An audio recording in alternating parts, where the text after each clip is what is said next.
Quand on parle de liberté, on pense toujours à la liberté financière, on pense à la liberté de mouvement, on pense encore, d'un point de vue philosophique, à se libérer de ses propres démons. Alors tout ça, c'est un beau programme.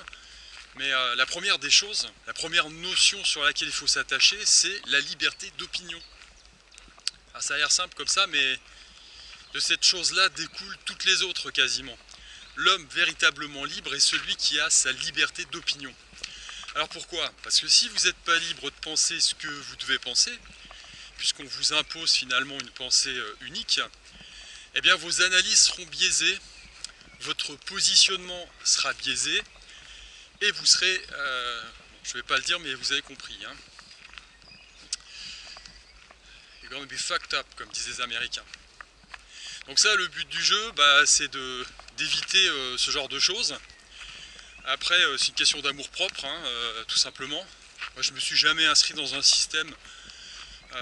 On est dépendant d'un système, hein, évidemment, d'une certaine manière, mais tant que faire se peut, j'ai toujours essayé personnellement de ne pas être dépendant, parce que celui qui signe le chèque, c'est celui qui commande, que ce soit au niveau d'une famille, donc au niveau individuel, ou d'un État, c'est exactement la même chose, hein.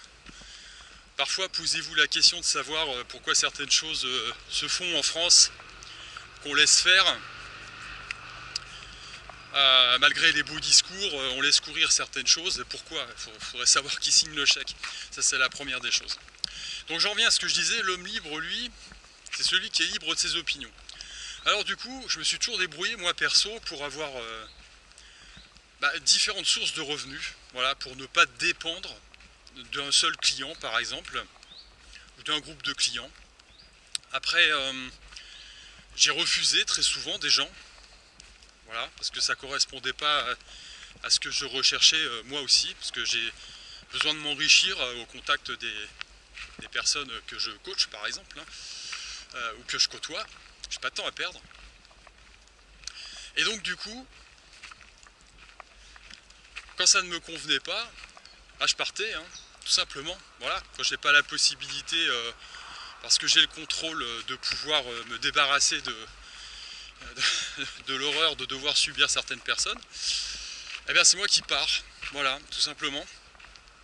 Donc du coup, à l'échelle d'un État, quand on pose cette réflexion, c'est la même chose, hein. Si vous n'avez pas votre liberté d'opinion, qu'est-ce qu'il vous reste à faire à votre avis, hein? Quand on a toujours mené sa vie en étant le plus indépendant possible, on ne peut pas vraiment congédier le gouvernement ou l'État, a priori, hein. Voilà. La solution, c'est de partir.